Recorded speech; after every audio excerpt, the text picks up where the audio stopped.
এ হচ্ছে আমার একমাত্র মেয়ে ফাতিমা মন। দিন দিন তার দুষ্টুমি বেড়েই চলছে।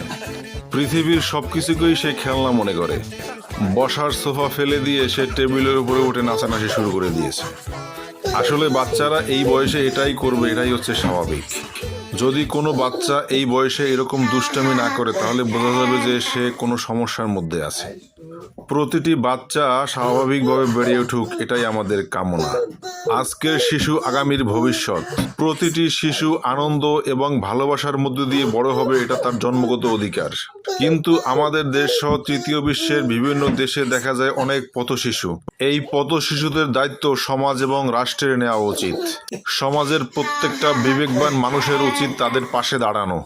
পথশিশুদেরও অধিকার আছে সুন্দরভাবে বেড়ে ওঠার।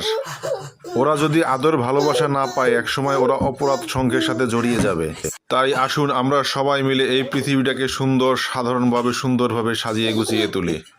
আসুন সবাই মিলে আগামীর পৃথিবীকে শিশুর বসবাসযোগ্য করে গড়ে তুলি। কারণ শিশুরা হচ্ছে নিষ্পাপ ফুলের মতো পবিত্র।